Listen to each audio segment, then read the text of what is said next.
rumah tetangga, rumah siapapun. Itu adalah rumah yang terlaknat. Dan yang di dalam dunia ini, baik itu makhluk hidupnya, Waalaikumsalam warahmatullahi wabarakatuh, atau benda matinya, itu juga terlaknat. Terus siapa yang tidak terlaknat? Kata Nabi SAW, yang tidak terlaknat itu zikrullah, mengingat Allah Azza wa Jalla. Wa ma walah, dan semua yang berhubungan dengan ketaatan kepada Allah itu tidak terlaknat. Cuma itu? Enggak. Kalau itu perbuatan yang tidak terlaknat, hal kedua adalah orang yang tidak terlaknat. Alimun au muta'allimun. Yang tidak terlaknat manusianya itu adalah manusia yang alim, manusia yang berilmu. Dan juga yang tidak terlaknat itu adalah muta'allim, orang yang mau belajar ilmu. Jadi kita ini nggak wajib semuanya jadi ustadz, enggak. Tapi semua umat Islam itu wajib nuntut ilmu. Tidak semua harus menjadi alim ulama, tapi semua harus menuntut ilmu, wajib jemaah. Bahkan di hadis lain Rasul sallallahu alaihi wasallam mengatakan talabul ilmi faridatun ala kulli muslim. Menuntut ilmu itu kewajiban, faridah. Buat siapa? Buat setiap muslim.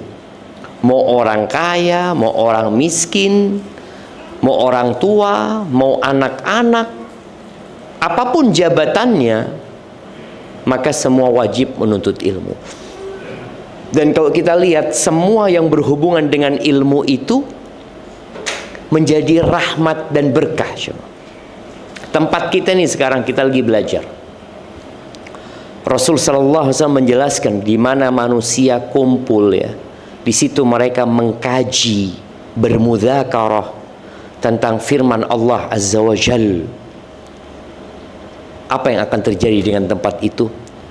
Illa nazalat alaihimus sakinah. Pasti di tempat itu akan turun yang namanya sakinah. Sakinah itu kebahagiaan.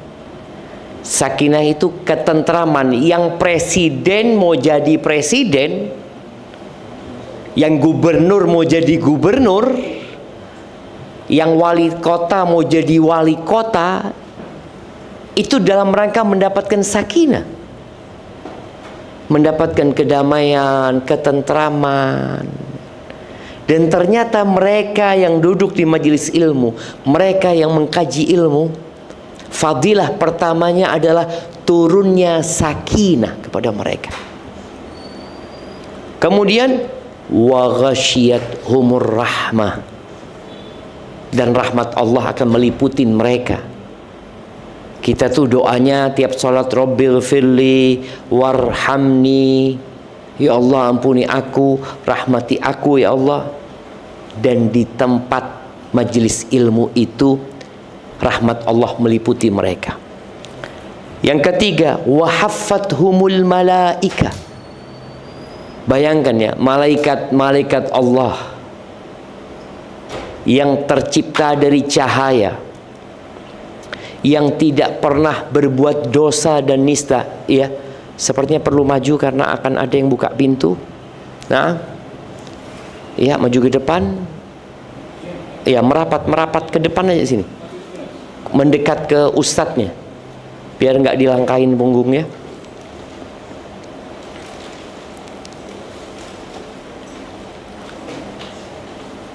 Nah, jadi malaikat-malaikat Allah itu meletakkan sayapnya.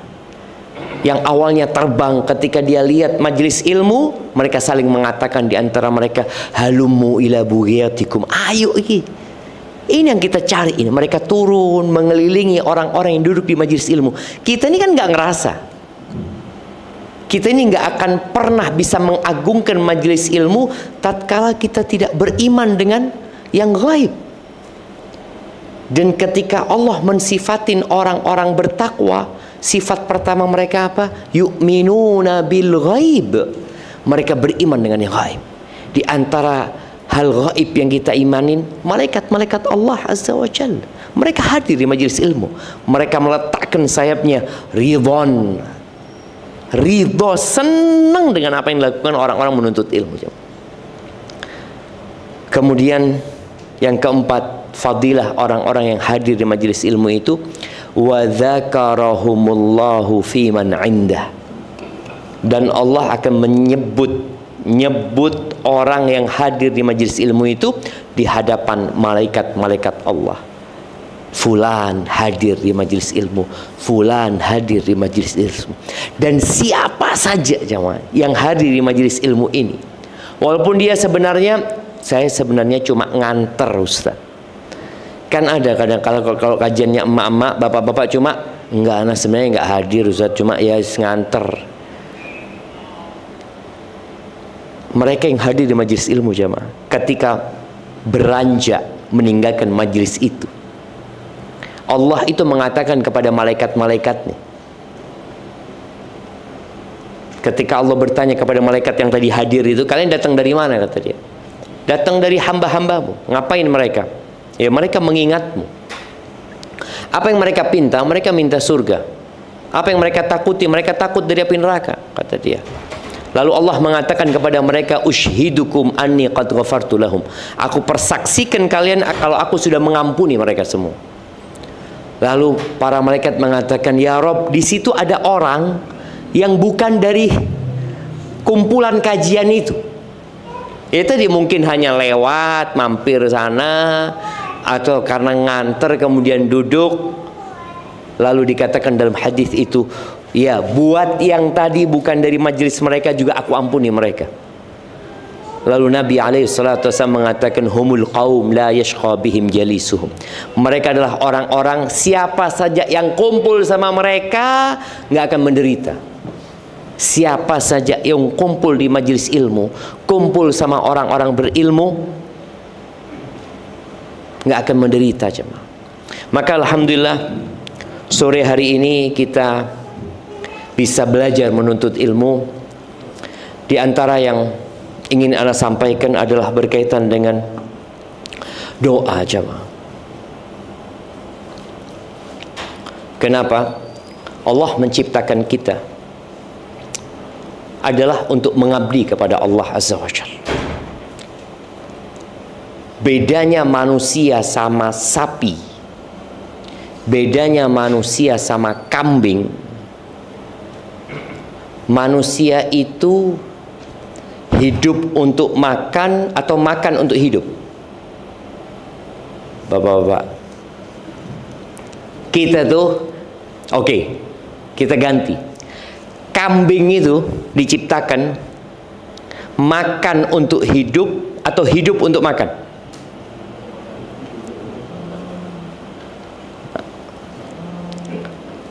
Jemaah, kambing diciptakan makan untuk hidup, hidup untuk makan. Kambing itu makan untuk hidup. Manusia hidup untuk makan.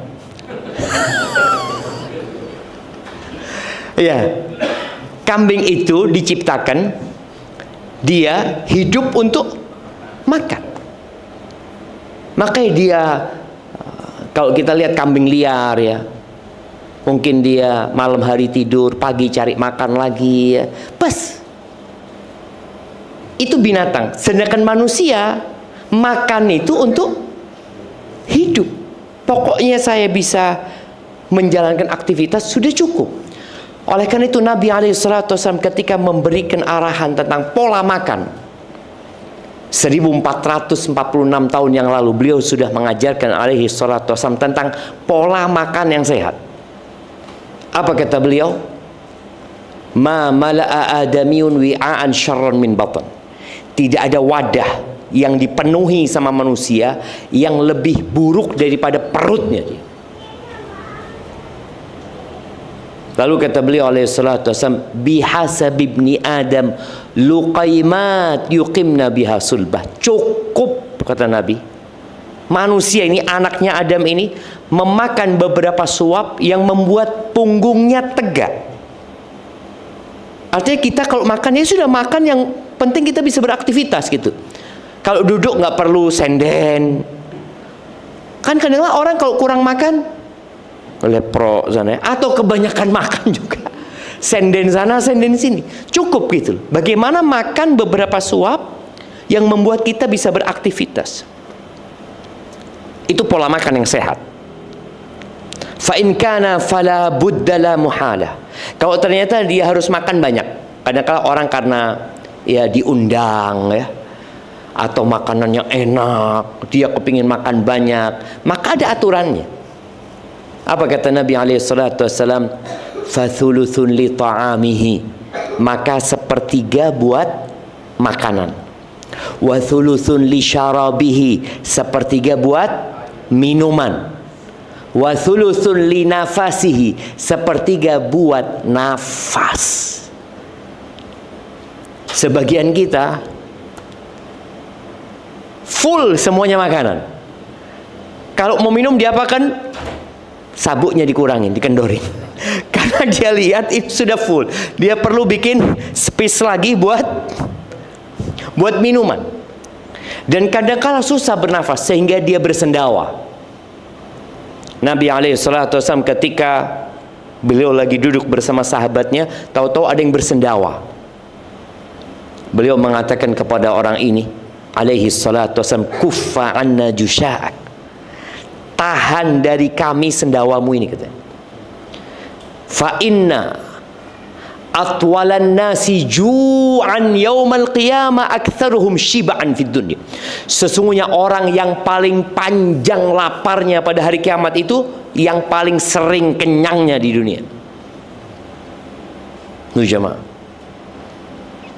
Artinya berkaitan dengan tujuan kita diciptakan itu. Kita diciptakan bukan untuk makan, tapi kita makan untuk melanjutkan perjalanan hidup. Tugas kita mengabdi kepada Allah Azza wa Jalla. Kembali kepada kenapa mau bahas doa. Karena ternyata doa itu inti dari ibadah kita. Beliau alaihi salatu wasallam mengatakan, ad-du'a huwal ibadah. Doa itulah ibadah. Kita tahu doa itu memohon kepada Allah, meminta kepada Allah, menampakkan kebutuhan kita kepada Allah Azza wa Jalla. Itu doa, dan itu puncak dari ibadah seorang hamba. Kita sholat pun berdoa, jemaah. Kita puasa pun sebenarnya berdoa. Bagaimana kalau kita menjalankan hidup ini semuanya dengan doa? Masuk rumah baca doa, keluar rumah baca doa, masuk toilet baca doa, keluar toilet baca doa, pakai baju baca doa, buka baju baca doa, naik kendaraan baca doa, masuk pasar baca doa, makan berdoa, minum berdoa, tidur berdoa, bangun pun dari tidur berdoa. Karena kita makhluk yang benar-benar lemah.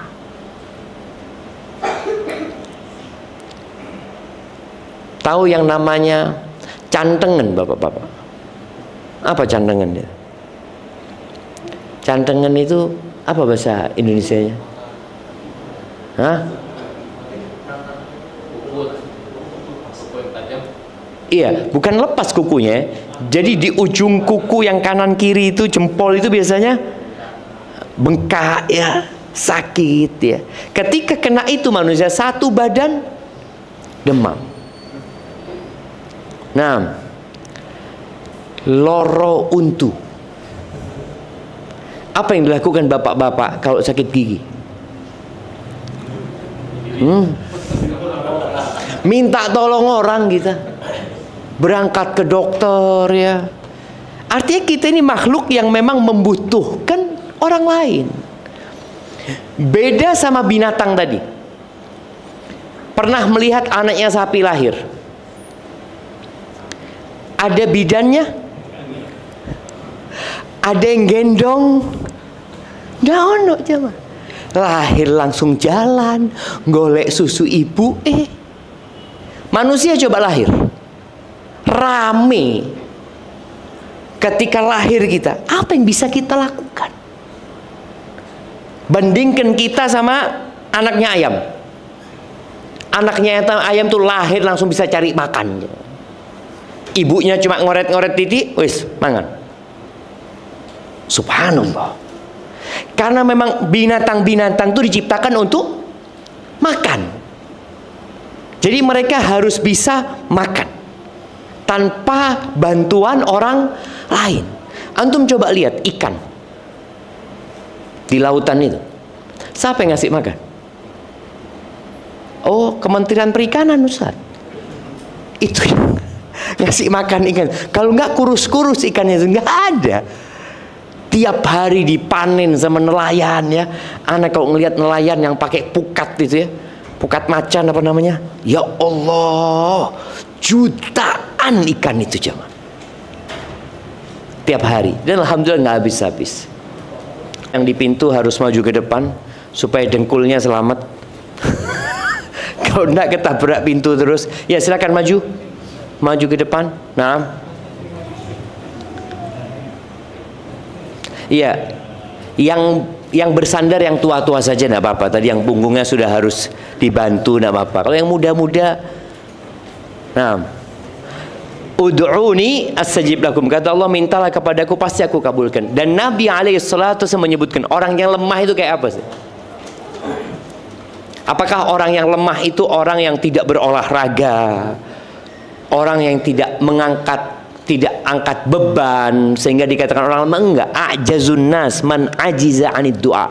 Orang paling lemah itu adalah orang yang nggak bisa doa. Antum lihat ada sebagian orang goes tiap hari 50 kilo, tapi masjid sebelah rumahnya nggak pernah nyampe.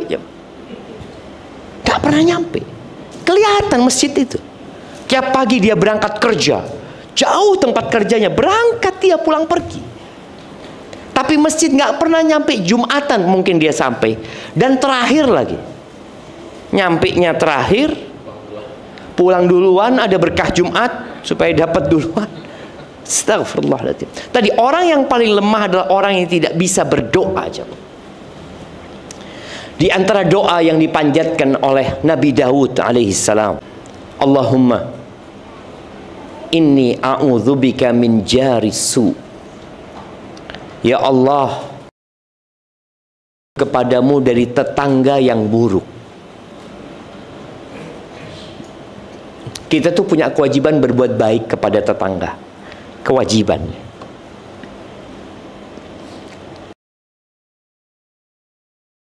Di sebelah kita orang yang buruk, yang tidak mengajak kepada kebaikan. Kadangkala dia dengan suara-suara yang membuat tetangganya tidak nyaman, atau pohon yang daun-daunnya berjatuhan di tempat kita ya. Atau dia memelihara sesuatu yang peliharaannya suka mampir ke rumah kita. Anak ingat, anak dulu punya kucing ya. Karena kita tinggal di perumahan dosen, ada laporan di grup itu. Ini kucingnya siapa ini? Ini kucing sudah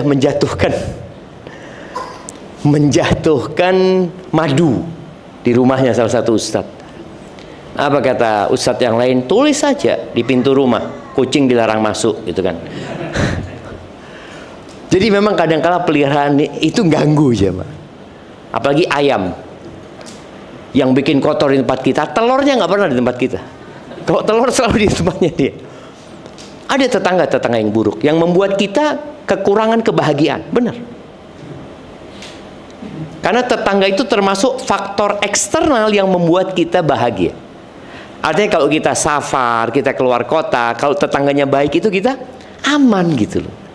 Bahkan orang Arab dulu mereka punya peribahasa yang mengatakan ad-dar al-jar qabla ad-dar. Tetangga dahulu sebelum milih lokasi rumah. Jadi orang itu sebelum aku mau beli rumah di sana, jangan dilihat letaknya strategis atau tidak, tonggone sopo gitu loh. Karena ini menjadi faktor penting untuk kebahagiaan kita. Sampai pernah ada salah satu orang jual rumahnya, pasarannya anggap pasarannya 1M ya. Dia jual 2M rumahnya. Orang sampai ngomong, ya apa sih? Lah orang semua jual 1M daerah situ, antum jual 2M. Iya. Rumahku 1M, tonggoku 1M misal.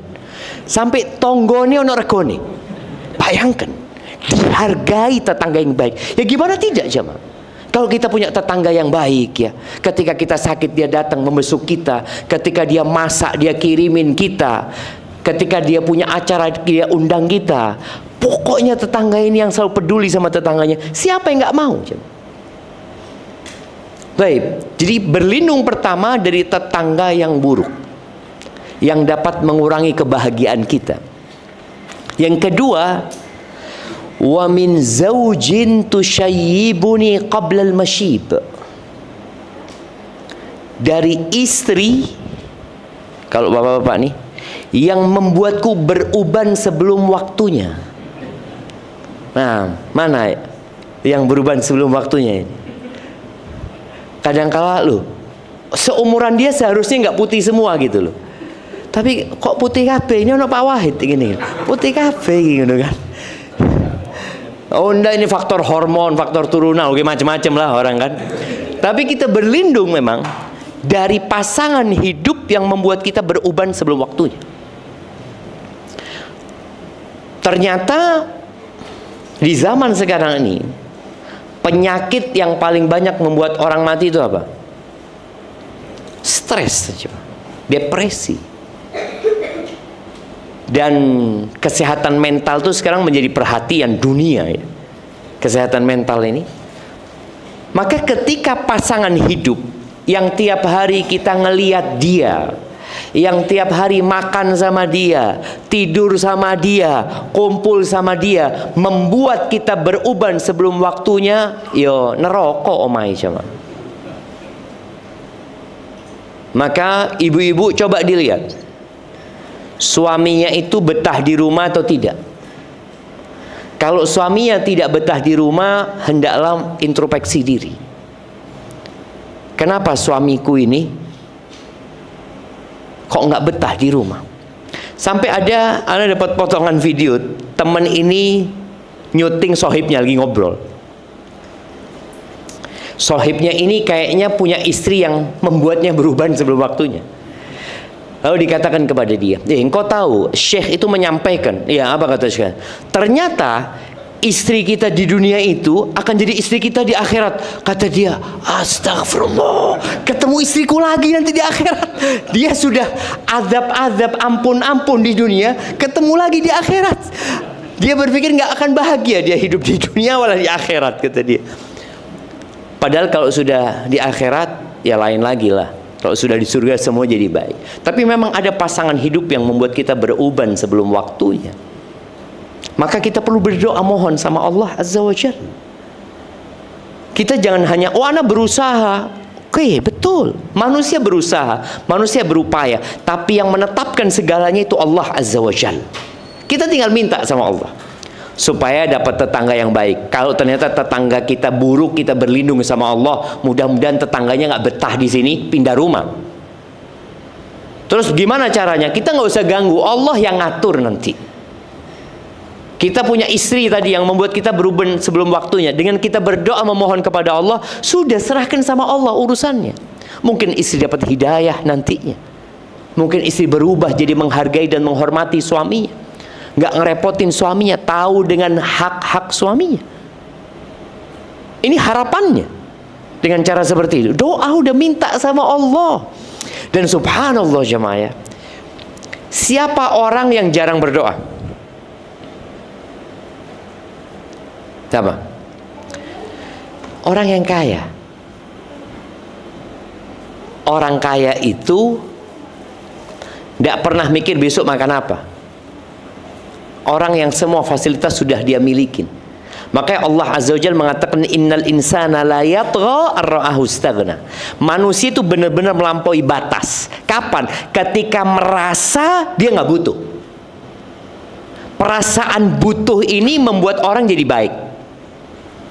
Tapi kalau orang nggak butuh, dia akan meremehkan anak buahnya. Mungkin dia akan mengusir, dia akan berpisah sama temannya. Anak nggak butuh sama fulan, mereka yang butuh sama anak. Orang itu tadi akan menjadi sombong, congkak, dan tidak berdoa lagi ketika merasa tidak butuh. Tapi tatkala dia merasa butuh sama Allah, dia akan terus berdoa, memohon kepada Allah Azza wa Jalla. Baik, jadi berlindung kepada Allah dari pasangan hidup yang membuat kita beruban sebelum waktunya. Nah, Bapak sudah waktunya beruban insyaallah, atau dari dulu sudah beruban? Dari sebelum waktunya sampai waktunya gitu. Tapi itu yang kedua. Dan istri yang soleha itu adalah perhiasan terindah di muka bumi ini. Perhiasan terindah di muka bumi itu istri soleha. Ad-dunya mata wa khairu mata'id dunya al-mar'atus salihah. Dunia ini kesenangan. Kesenangan yang sementara. Mata itu kesenangan yang ada batasnya. Dan sebaik-baiknya kesenangan dunia itu ya wanita yang soleha. Baik, yang ketiga, beliau berlindung wa a'udzubika min waladin yakunu alayya rabban. Aku berlindung dari anak yang jadi penguasa atas orang tuanya. Ada anak yang nyuruh-nyuruh bapaknya, nyuruh-nyuruh emaknya. Jadi anak yang kewajibannya berbakti kebalik. Karena kadangkala ada anak yang lebih sukses daripada orang tuanya. Atau orang tuanya hidup sama anaknya. Sehingga sang anak merasa berjasa.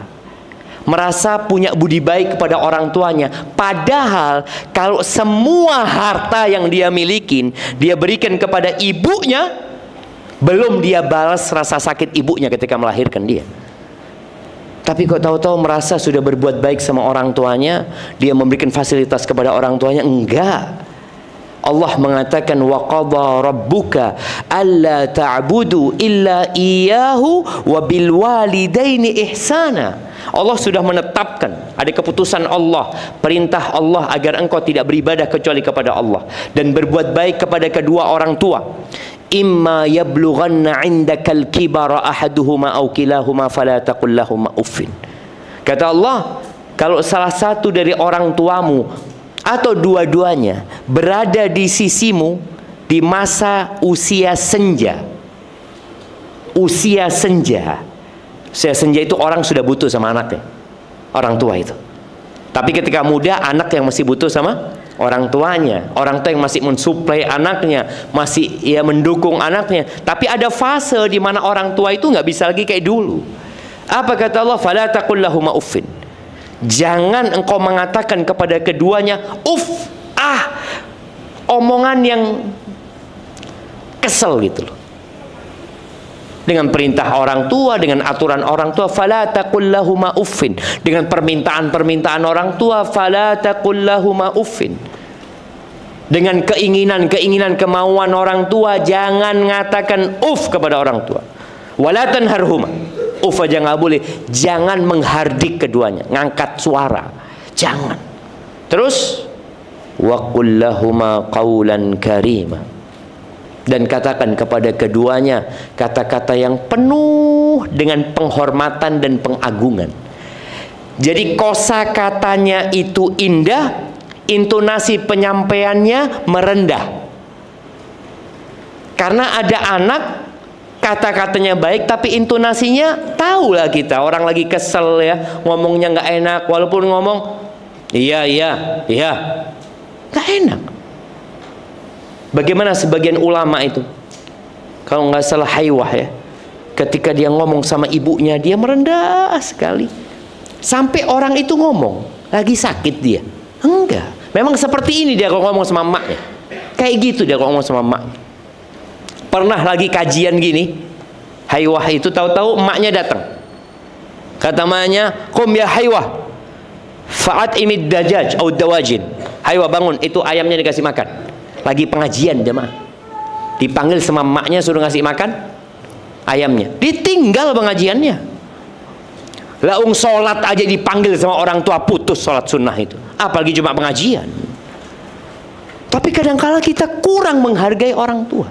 Dan ada anak-anak ya mungkin yang masih muda tidak merasakan itu. Nanti boleh jadi ketika engkau sudah tua, engkau punya anak yang kurang berbakti. Maka berlindunglah kepada Allah sekarang. Allahumma inni a'udzubika min waladin yakunu alayya rabban. Ibunya suruh gendong cucunya. Loh, ibunya mau, oh lain. Ibu mau gendong itu biasanya sebentar. Tapi ojo dititip no anak ini embai. Capek. Ana masih ingat ya, Bahana cerita di masa lalu itu. Ya ini sudah punya anak-anak, mereka ingin nonton bioskop dulu. Ya mereka belum ngaji dulu. Karena masih punya anak bayi, anak kecil-kecil, maka dititipkan ke mbahnya. Titiplah sama ibunya. Ibunya kan seneng, ya sudah taruh sini cucunya. Lindunglah dari anak yang jadi penguasa seseorang tuanya. Kemudian itu yang ketiga. Yang keempat, wa min malin yakunu alayya azaban. Dari harta yang jadi azab buat kita. Duh, seharusnya harta itu kan menjadi faktor orang itu bisa bersenang-senang. Tapi ternyata ada harta yang jadi azab. Nih orang punya harta nggak bisa nikmatin hartanya. Kadangkala cleaning service lebih nikmat hidupnya daripada pemilik perusahaan tersebut. Kenapa? Cleaning service pulang bisa istirahat, ketemu sama anaknya. Ada bos ini sampai rumah sih ngurusi hartanya. Ngurusi ini, ngurusi itu. Akhirnya anak-anak itu sampai merasakan, bapakku ini sakti, kata dia. Loh kok iso? Iya, bapakku itu al-hadir al-ghaib. Fisiknya hadir, tapi jiwanya nggak ada. Nggak ada di rumah. Gara-gara harta. Atau harta ini membuat kita jauh dari Allah. Seharusnya ya dulu pada waktu ana masih mahasiswa, ana berpikir orang kaya itu enak ya, beribadah sudah tidak mikir lagi. Sebelum azan sudah di masjid dia, bisa umroh tiap tahun, ya mungkin haji tiap tahun, udah enak sudah. Karena buka keran keluar fulus gitu loh. Sedangkan orang miskin ini kan ya apa mau pengajian, sama bosnya tidak boleh.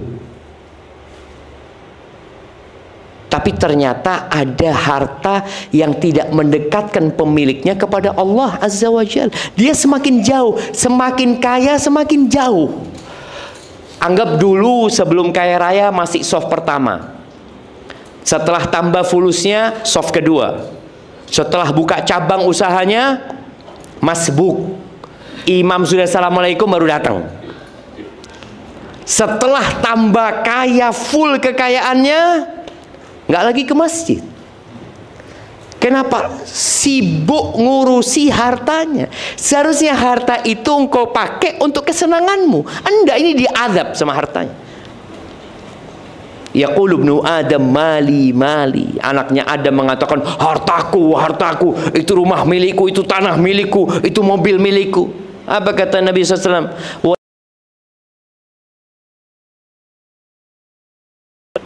Kemudian jadi kotoran, itu hartamu. Yang engkau pakai sampai rusak bajumu, itu hartamu. Wa ma tasaddaqta fa abqait, yang kau sedekahkan kemudian kau simpan, itu hartamu. Sisanya milik orang. Rumah punya orang, yakin antum. Antum punya rumah milik orang. Mobil milik orang. Antum sekarang cuma hak guna pakai. Loh Ustaz, BPKB atas nama ana Ustaz. Iya. Rumah tanah sertifikat SHM. Iya, antum cuma punya hak guna. Bentar lagi antum diusir. Orang yang punya rumah bagus suatu saat akan diusir sama anak-anaknya. ketika dia harus pergi ke alam yang berbeda. Maka berlindunglah dari harta yang jadi azab, jemaah. Kemudian yang terakhir, di doa Nabi SAW ini beliau mengatakan, wa a'udzubika min khalilin makir. Aku berlindung kepadamu ya Allah dari kawan dekat yang pandai bermakar. Kita itu nggak tahu dengan sekeliling kita ada orang-orang yang kadang-kala pura-pura baik sama kita aja. Ada kawan-kawan yang pandai bermakar. Ainahu tarani wa qalbuhu yar'ani. Matanya selalu memperhatikanku, dipandangi terus aku, dan hatinya selalu mawas sama aku.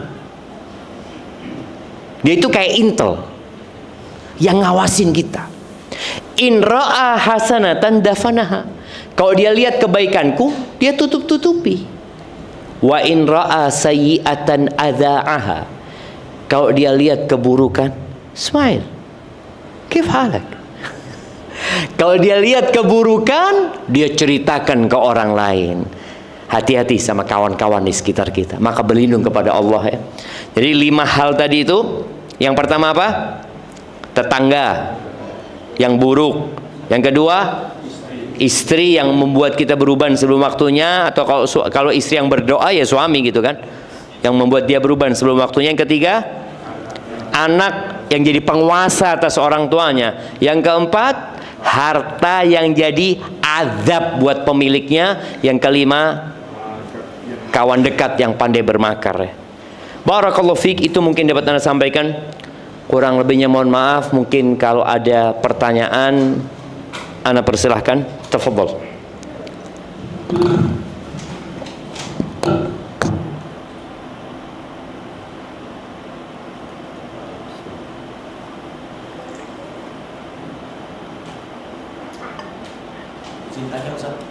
Siap.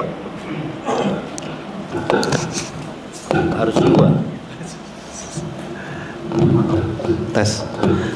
Ya, assalamualaikum warahmatullahi wabarakatuh. Izin tanya Ustaz. Tadi dijelaskan untuk doa ya, dan juga dijelaskan memang orang yang terlemah adalah orang yang tidak berdoa, tidak bisa berdoa, betul Ustaz. Tapi memang ya, terutama saya Ustaz ya, kadang ada satu titik itu memang untuk berdoa itu susah kan Ustaz ya. Susah itu susah. Kadang ya, Masya Allah, kadang masalah kan ada datang silih berganti, kadang tiba-tiba datang banyak semua sampai di titik yang kita itu mau doa itu yang mana mau kita doain aja bingung Ustaz. Nah itu kira-kira apakah ada tips-tips mungkin atau ada doa lagi atau apa yang harus ini Ustaz ya. Terima kasih Ustaz. Assalamualaikum warahmatullahi wabarakatuh. Waalaikumsalam warahmatullahi wabarakatuh. Subhanallah jemaah. Iya. Bagaimana menghadapi kondisi di saat kita nggak bisa doa gitu. Padahal kita butuh dengan doa itu. Umar bin Khattab pernah mengatakan, Inna la nahmilu hammal ijabah. Kita itu nggak pernah terbebani dengan urusan dikabulkannya doa. Wa inna ma nahmilu hammad doa. Yang jadi beban itu doa itu sendiri. Karena kalau kita bisa berdoa, pasti ada jawaban dari Allah. Karena Allah udah janji gitu loh. Yang jadi masalah kita di doa nggak bisa. Apa yang harus kita lakukan pada saat di posisi kita mau berdoa bingung, apa yang mau diminta bingung? Maka pada saat itu istighfar. Sudah istighfar sudah. Mau adu sudah astagfirullahaladzim. Ingat dengan dosa-dosa kita. Terus kita mohon ampun sama Allah. Terus istighfar. Apa aja model istighfar yang bisa dibaca? Di antaranya ya astaghfirullah wa atubu ilaih, atau astaghfirullahaladzim, atau astaghfirullah saja. Pernah Abu Bakar itu datang ke Nabi SAW minta doa. Bapak-bapak, ibu-ibu ya, Abu Bakar ini dijamin masuk surga. Dia dijamin masuk surga. Artinya ketika Nabi SAW menyebutkan surga itu ada 8 pintu. Ada pintu sholat, ada pintu sodakoh, ya, ada pintu puasa. Yang semua orang itu akan dipanggil sesuai dengan amalannya. Kan ada orang-orang di antara kita yang rajin sholat sunnah, tapi puasa sunnah nggak ada. Dia hanya puasa Ramadan tok. Tapi ada sebagian kita bisa puasa sunnah, tapi nggak biasa sodakoh, karena mungkin dia memang nggak punya. Akhirnya semua dipanggil dari pintu sodakoh. Ini karena rajin sodakoh di pintu dari pintu sodakoh. Yang ini rajin puasa dipanggil dari pintu puasa. Nama pintu puasa apa? Ar-Rayyan ya. Abu Bakar tanya, ya Rasulullah, apakah ada yang dipanggil dari semua pintu? Jadi 8 pintu surga dia punya amalan semuanya. Kata Nabi SAW, na'am. Dan aku berharap engkau yang dipanggil dari 8 pintu. Ketika Abu Bakar minta doa sama Nabi SAW, dikasih doa apa? Kata Nabi SAW, qul, katakan Abu Bakar, wahai Abu Bakar, Allahumma inni zalamtu nafsi zulman katsira. Ya Allah, sesungguhnya aku menzalimin diriku dengan kezaliman yang banyak. Itu Abu Bakar. Abu Bakar suruh doa, sesungguhnya aku menzalimi diriku dengan kezaliman yang banyak. Kita nih kadangkala baru baik sedikit sudah merasa wis kena aku iki, alhamdulillah, wis hijrah aku iki. Itu Abu Bakar. Doanya Allahumma inni zalamtu nafsi zulman katsira, dengan kezaliman yang banyak. Wala yaghfiru dzunuba illa anta. Kayaknya yang di pintu harus maju. Nanti di ya. Wala yaghfiru dzunuba illa anta, dan tidak ada yang ngampuni dosa kecuali engkau ya Allah. Faghfirli maghfiratan min indik, maka ampuni aku dengan ampunan dari sisimu ya Allah. Warhamni, dan rahmati aku, innaka antal ghafur rahim. Sesungguhnya engkau itu maha pengampun dan maha pengasih. Jadi di titik kita tidak bisa berdoa, ketahuilah penyebabnya dosa. Hati ini bisa berkarat. Kita tahu ya, barang kalau berkarat itu ya, apa saja yang berkarat kadang-kadang susah difungsikan. Perlu di ya rantai motor kalau berkarat ya, peleknya motor kalau berkarat, itu sudah nggak bisa berfungsi dengan baik dan tidak nyaman gitu. Maka yang perlu kita lakukan adalah memohon ampun kepada Allah, perbanyak istighfar. Udah nggak usah minta yang lainnya dulu. Bahkan dengan istighfar itu urusan dimudahkan sama Allah Azza wa Jalla. Salah satunya Allah bukakan pintu-pintu doa. Kemudian setelah istighfar, minta sama, ya Allah bukakan buat aku pintu doa ya Allah. Aku mau minta sama engkau ya Allah. Seperti itu insya Allah. Semoga Allah mudahkan. Barakallahu fikum. Naam. Tafadhal yang lainnya.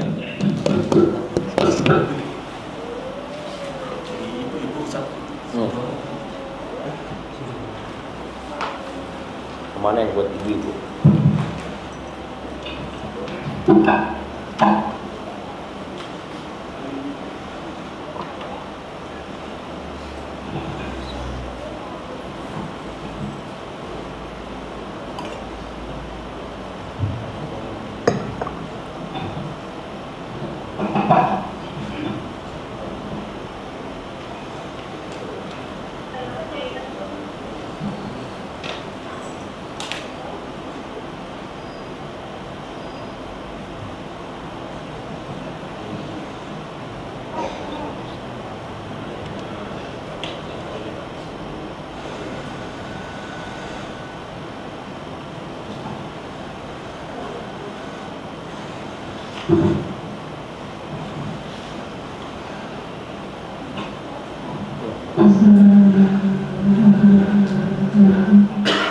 Waalaikumsalam.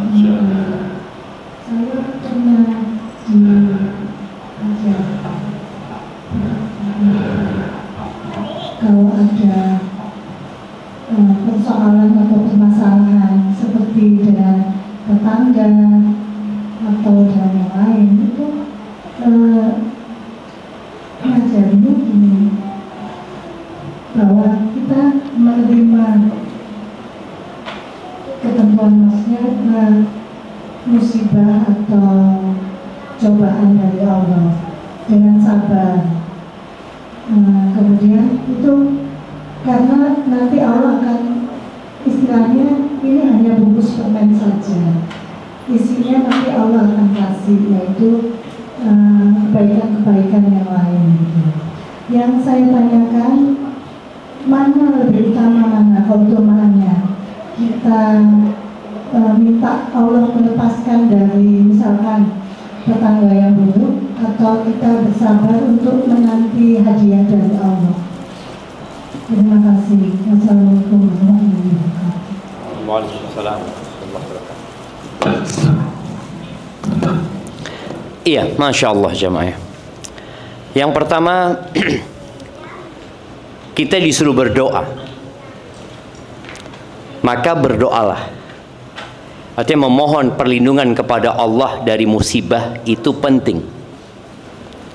Tapi tatkala kita tertimpa musibah, maka kita harus hadapin musibah tersebut dengan cara bersabar. Jadi kalau pertanyaannya mana yang lebih utama, yang lebih utama berdoa memohon kepada Allah agar dilindungi dari perkara-perkara yang buruk. Kenapa? Karena doa itu adalah puncak dari ibadah tadi. Kita tahu kita butuh sama Allah Azza wa Jalla ya. Kita butuh bantuan Allah sehingga kita menghambakan diri dengan meminta. Tatkala yang kita pinta sama Allah, jadi jawaban dari doa itu nggak harus yang kita pinta ya. Kita minta atau kita berlindung dari tetangga yang buruk, tapi ternyata kita dapat tetangga yang buruk gitu. Jawaban dari permohonan manusia kepada Allah itu satu dari tiga hal. Yang pertama yang diminta dikasih, yang kedua dijauhkan, dipalingkan, diselamatkan dari musibah yang setara dengan doa dia. Kalau tidak, yang ketiga disimpan doa-doa itu sebagai pahala buat dia kelak di hari kiamat nantinya. Jadi kalau kita itu berdoalah minta kebaikan dan dijauhkan dari keburukan. Tapi kalau ternyata kita punya tetangga yang buruk, ya bukan cuma tetangga yang buruk ya, 5 hal tadi tuh. Tetangga yang buruk, istri yang membuat beruban suaminya sebelum waktunya, anak yang durhaka, harta yang jadi azab, teman yang pandai bermakar. Apa sikap kita? Sikap kita adalah terus berdoa dan bersabar menghadapi semua itu. Karena Allah Azza wa Jalla mengatakan wa ja'alna ba'dakum li ba'din fitnah atasbirun. Kata Allah, kami jadikan sebagian kalian itu ujian untuk sebagian lainnya. Mau dapat menantu yang jahat? Kan enggak mau. Enggak apa-apa dapat menantu yang jahat. Paling enggak bisa melatih kesabaran. Loh enggak gitu loh. Orang itu nggak boleh minta seperti itu. Kita minta menantu yang baik. Tapi kalau dapat menantu yang buruk atau anak tadi yang durhaka, ya kita harus bersabar. Karena poinnya hidup ini adalah ujian dari Allah Subhanahu wa taala. Sabar nggak kalian menghadapi ujian itu? Dan Allah Jalla Jalla mengatakan, innama yuwaffas sabiruna ajrahum bighairi hisab. Orang-orang yang sabar itu dikasih pahala tanpa hisab. Kalau sodakoh itu dilipat gandakan. 1 jadi 10, 10 jadi 100, 100 jadi 700 kali lipat ya. Kemudian kalau baca Quran 1 huruf dapat 10 kebaikan ya. Kalau sabar ini mau diukur pakai apa? Tidak ada. Pahalanya itu Allah yang akan ngasih nantinya. Jadi seperti itu, kita tetap berdoa memohon kepada Allah. Tapi kalau ternyata realitanya berbeda, menuntut kita bersabar, maka bersabarlah. Dan jangan ada yang minta musibah. Pernah Nabi SAW membesuk sahabat yang sakit. Sahabat ini sakit parah jemaah. Sampai seperti ayam yang, antum tahu kalau bahasa kita di Jember itu kering. Iya, tahu ada yang kering. Kering itu jadi ayam itu sudah mau mati gitu loh. Sudah kering seperti itu ya. Ini sahabat sampai seperti itu. Radhiyallahu anhu. Maka ketika Nabi membesuk dia, Nabi bertanya, hal da'autallaha bi syai'? Apakah engkau ada permohonan kepada Allah? Iya ya Rasulullah. Apa doamu? Kata dia. Aku berkata dalam doaku, Allahumma ma kunta mu'aqibi fil akhirah fa'ajjilhu li fid dunya. Ya Allah, hukuman-hukuman yang Engkau akan berikan kepada aku di akhirat, tolong segerakan di dunia. Apa kata Nabi SAW? Innaka la tutiquhu. Engkau nggak akan mampu, kata dia. Kau nggak akan bisa, kata dia. Halla sa'altallah al-afiyah. Kenapa engkau nggak minta afiah kepada Allah? Minta keselamatan, minta kesembuhan, minta kebaikan. Halla qulta Allahumma Rabbana atina fid dunya hasanah wa fil akhirati hasanah wa qina adzabannar. Kenapa kau nggak doa minta, ya Allah berikan kebaikan di dunia, kebaikan di akhirat? Bukan keburukan di akhirat minta dijadikan keburukan di dunia. Enggak, minta kebaikan di dunia, minta kebaikan di akhirat, minta diselamatkan dari api neraka. Akhirnya sahabat ini membaca doa tersebut dan sembuh. Jadi seperti itu. Wallahu a'lam bishawab. Nah.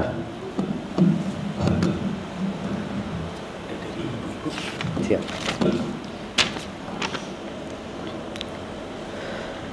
Nah. Ya, ini ada pertanyaan. Kalau thalabul ilmi lewat Zoom sama kerja, karena kita kerja ikut orang, apakah tetap dapat fadilah? Kalau fadilah ilmunya insya Allah dapat, tapi fadilah di tempatnya mungkin nggak dapat. Karena kan orang-orang yang hadir di majelis ilmu itu, itulah yang akan mendapatkan fadilah tempat ya. Tapi kalau fadilah ilmunya, insya Allah tetap dia akan mendapatkan fadilah ilmunya, barokah ilmunya, tapi tidak sama dengan yang hadir. Karena orang yang meninggalkan rumahnya menuju ke majelis ilmu, itu sejatinya dia sedang menuju ke jalan-jalan surga Allah Azza wa Jalla, dan Allah akan memudahkan bagi dia jalan ke surganya. Kemudian ada nenek ngasuh cucu dengan ikhlas karena ibu si anak masih kerja. Tetapi kalau ortu si cucu sudah di rumah, maka sama ortunya. Pertanyaan ana, zalim nggak ortu anak itu ke neneknya atau ibunya? Iya, sebenarnya kembali kepada kemampuan. Allah mengatakan fattaqullaha mastata'tum, bertakwalah kepada Allah sesuai dengan kemampuan kalian. Kalau neneknya menerima hal itu, bukan terpaksa ya, karena ada yang terpaksa. Kenapa terpaksa? Ya, saya kalau nggak ngerawat cucu takut diabaikan sama anak. Jadi sang anak ini pamrih sama ibunya. Artinya dia memberi kepada orang tuanya karena orang tuanya ngerawat anaknya. Itu yang berbahaya. Tapi kalau enggak, orang tua anak mau ngerawat cucu anak Ustaz, enggak, anak tetap akan berbakti sama orang tua, maka enggak ada masalah. Dan juga si nenek nerima, dan semoga jadi pahala buat si nenek itu juga. Tapi buat anak tolong memahami kondisi orang tua kita yang kadangkala menurut anaknya ikhlas, belum tentu ikhlas. Dia sudah capek, dia sudah lemah jemaah. Dan semakin tua semakin lemah. Cuma ya mau gimana, dia terpaksa kadangkala. Mungkin kalau ada pembantu yang bisa menggantikan, apalagi kalau anaknya ada anaknya yang butuh perhatian khusus ya, maka tolong hal itu dipertimbangkan. Dan sering-sering minta maaf sama ibunya. Kalau memang kau mengatakan anak belum mampu saya cari pembantu, dan uang kerja itu yang kita makan bersama umpamanya, ya sudah, minta keridhaan orang tuanya. Karena keridhaan Allah bergantung dengan keridhaan orang tua, dan murka Allah bergantung dengan murka orang tua kita. Hadza wallahu a'lam bissawab. Naam. Iya, tafadhal.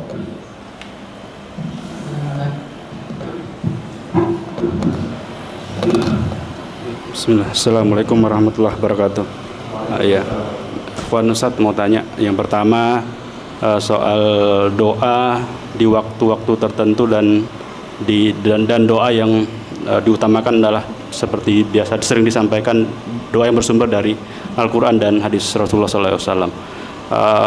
Bagaimana nasihat Ustadz untuk doa yang bersumber dari Al-Quran dan hadis ini? Kadang-kadang kita tidak, bukan kadang-kadang, misalnya kita belum hafal semua banyak doa, dan apa yang kita ingin mintakan itu tidak ada di dalam doa yang bersumber dari Al-Quran dan hadis. Apakah secara umum saja, misalnya doa meminta kebahagiaan dunia dan akhirat, atau doa minta ilmu, perlukah kita misalnya untuk menjabarkan lagi sehingga betul-betul kita bisa meresapi doa itu, atau cukup dengan doa tersebut sudah mewakili?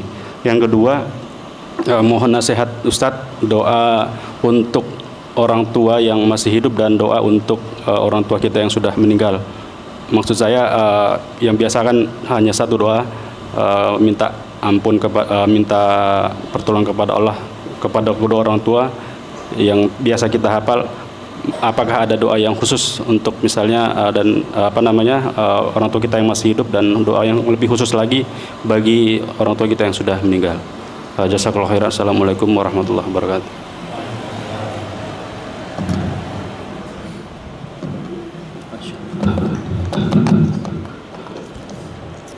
Iya, pertanyaan yang menarik jemaah berkaitan dengan doa ini. Kita itu punya permintaan-permintaan yang kadangkala spesifik, bukan umum. Apakah boleh kita meminta? Boleh-boleh saja. Tapi ketahuilah ya, doa yang paling baik itu adalah doa yang diajarkan oleh Allah dalam Al-Quran dan oleh Nabi SAW dalam sunnahnya. Ini juga tips buat pertanyaan pertama tadi ya, ketika kita nggak bisa berdoa. Ana terus terang, kadangkala ana juga buntu. Kayak karena dosa-dosa juga jemaah. Apa yang ana lakukan? Ana nyontek. Ana buka di handphone ana ada aplikasi doa. Ana baca. Kadangkala baca doa yang pertama belum hadir hati ini. Kedua belum, tapi lama-kelamaan hadir hati kita itu. Jadi ketika tadi nggak hafal dengan doa-doa yang diajarkan oleh Allah dan Rasulnya Sallallahu Alaihi Wasallam, maka kita boleh nyontek, boleh baca artinya. Kenapa? Karena kadangkala, bukan kadangkala ya, angan-angan manusia, ambisi manusia itu sesuai dengan ilmunya. Orang yang tidak pernah melihat pesawat dan tidak tahu ada pesawat, nggak ada dia keinginan naik pesawat. Nggak ada. Orang di desa nggak pernah lihat kereta api, nggak ada bayangan dia, aku kepingin naik kereta api. Nggak tahu dia, memang nggak pernah dengar, nggak pernah tahu. Nah, ketika kita membaca doa-doa Nabi SAW, banyak hal yang dipinta Nabi SAW yang kita nggak tahu gitu loh. Ternyata Nabi minta itu gitu loh. Contoh, Nabi meminta, Allahumma inni as'aluka ladzatan nadhari ila wajhik. Ya Allah, aku memohon kepadamu kelezatan memandang ke wajahmu ya Allah. Yang mungkin kita nggak kebayang minta itu gitu loh. Maka tolong kita tetap berusaha untuk membaca doa-doa walaupun dengan terjemahan gitu ya. Nyontek sekalipun nggak ada masalah. Khususnya di waktu-waktu yang memang kita lihat ada waktu panjang, musafir umpamanya ya, doanya mustajab. Tapi ketika kita ingin meminta sesuatu yang berkaitan dengan diri kita, dengan anak kita, dengan usaha kita, dengan masalah kita, silahkan minta sama Allah Azza wa Jalla, tapi jangan berlebih-lebihan memintanya.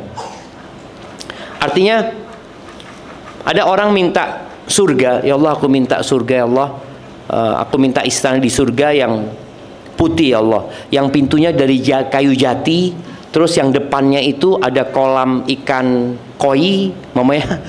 Jadi nggak boleh gitu loh. Itu termasuk berlebih-lebihan dalam berdoa. Jadi insya Allah nggak ada masalah. Ketika kita punya masalah, kita spesifik. Dan untuk urusan dunia jamaah, tolong kalau kita meminta kepada Allah itu, minta juga agar berkah. Mama kita ingin mobil, ya Allah aku kepingin mobil ya Allah ya. Karena anakku sudah bertambah. Dia ceritakan, aku sekarang kalau mau ke tempat orang tua udah susah ya Allah. Minta ya Allah, tapi tadi minta mobil yang jadi berkah buat kita, jadi baiknya buat kita. Karena ada orang jemaah yang kalau miskin rusak, Ada lagi yang kalau kaya rusak. Ada. Ana dapat potongan video tentang seorang raja disebutkan di sana yang dia mengunjungi petani ya. Mengunjungi petani lagi tanam. Ditanya sama rajanya, "Ini milikmu?" Kata dia, "Bukan." Kata, "Aku pekerja di sini." Kata dia. "Oke, gajimu berapa?" Kata dia. "Upahku sehari 4 kirish." Kata dia. Lalu dia cerita, "Buat apa 4 kirish?" "Cukup," katanya raja. "Cukup raja," kata dia. 1 kirish buat orang tuanya, 1 kirish buat dirinya sama keluarganya, 1 kirish buat kakaknya, yang 1 kirish apa disimpan. Anda lupa dengan, pokoknya raja itu kagum dengan orang ini yang memanage hartanya itu untuk kebaikan gitu loh. Walaupun dia miskin gitu loh. Akhirnya sama raja ini dibeli itu sawah, dihadiahkan kepada petani ini, kepada pesuruh ini ya. Bergembira dia jam. Akhirnya dia jual itu sawah. Dia ceraikan istrinya, dia nikah lagi cari yang mungkin yang cantik dia. Bapak ibunya ditaruh di panti jompo sama dia. Dia kemudian hijrah ke Eropa sana. Subhanallah. Tadi ada orang-orang yang kalau dikasih uang nggak tambah bener gitu. Makanya tatkala kita meminta sesuatu kepada Allah, minta rizki yang halal, yang thayyib, yang manfaat buat kita. Kita kepingin mobil, kita minta Allah mobil, memang jadikan mobil itu berkah buat kami dan keluarga kami gitu. Karena takut malah kita dikasih sama Allah jadi rusak gitu. Itu perlu jadi pertimbangan tatkala kita berdoa memohon kepada Allah Azza wa Jalla. Kemudian apa lagi? Oke, doa buat orang tua. Iya, doa buat orang tua yang paling populer adalah Rabbil firli wali walidayya warhamhuma kama rabbayani shaghira. Doa ini ya buat orang tua yang hidup dan mati juga bisa. Adapun buat orang tua yang sudah meninggal dunia adalah doa buat orang mati sebenarnya. Seperti Allahumma ighfir lahu warhamhu wa'afihi wa'fu anhu wa akrim nuzulahu wa wasi' mudkhalahu waghsilhu bil ma'i wath thalji wal barat. Ini urusannya sama orang sudah meninggal dunia. Atau doa yang pernah Nabi bacakan alaihi salatu wassalam kepada seorang yang meninggal dunia, beliau mengatakan Allahumma ighfir lahu, kemudian wa akhlifhu fi aqibihi fil ghabirin, warfa' darajatahu fil mahdiyin, angkat derajatnya di orang-orang yang mendapatkan hidayah, waghfir lana walahu wafsah lahu fi qabrihi, luaskan kuburannya Allah, wa nawwir lahu fi, kasih cahaya di kuburannya ya Allah. Nah itu juga bisa seperti itu. Jadi intinya doanya doa buat orang yang meninggal dunia seperti itu. Hadza wallahu a'lam bissawab. Baik, ana rasa sudah jam 5. Ada pertanyaan? Ustaz, maaf, siap. Masih bisa tanya? Tafadhali. Salam. Ya. Pertanyaannya, bagaimana bedanya yang disebut sabar sama ridho, Ustaz? Karena mungkin begini, kalau sesuatu musibah yang kita dapatkan dan kita tahu bahwa ini karena perbuatannya maksiat, untuk move on itu mungkin sulit, Ustaz. Jadi sudah sabar, sudah istighfar, tapi masih mengingat-ingat dan insya Allah jangan sampai bersangka buruk terhadap Allah, Ustaz. Jadi yang sudah ridho sama sabar bagaimana? Masya Allah, barakallahu fiik. Iya, jamaah yang pertama berkaitan dengan musibah yang menimpa kita.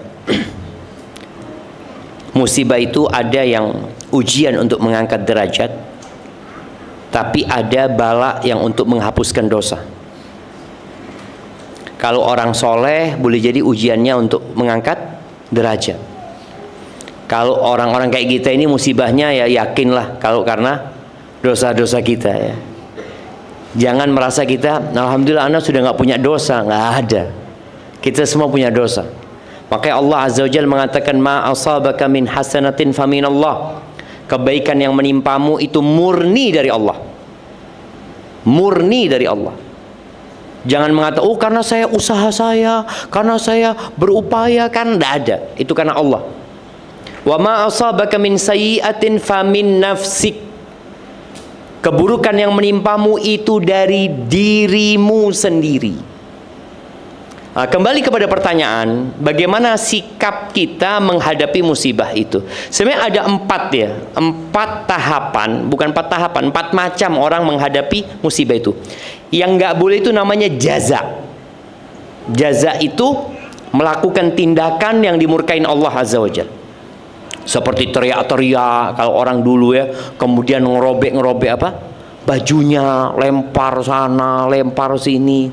Jadi bentuk dia itu tidak sabar.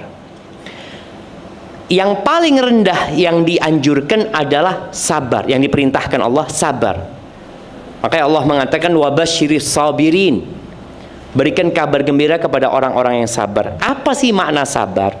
Sabar itu artinya menahan diri, menahan jiwa kita dari melakukan perbuatan dengan raga atau lisan kita yang tidak diperbolehkan oleh syariat dan tidak sejalan dengan akal sehat. Sabar, jadi nahan dia, sabar, dia masih sabar, belum sampai ridho.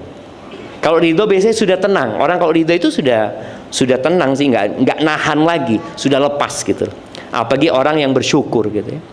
Barakallahu fiik. Mungkin seperti itu, wallahu a'lam bishawab. Nah, mungkin kita cukupkan sampai di sini. Semoga apa yang kita kaji pada hari ini dapat kita amalkan dalam kehidupan kita. Semoga kita lebih dekat lagi sama Allah Subhanahu wa taala, karena ilmu itu baru akan bermanfaat kalau diamalkan. Banyak-banyak baca doa, Allahumma a'inni ala dzikrika wa syukrika wa husni ibadatik. Itu yang dapat Anda sampaikan. Anda kembalikan ke tuan rumah. Jazakumullah khair.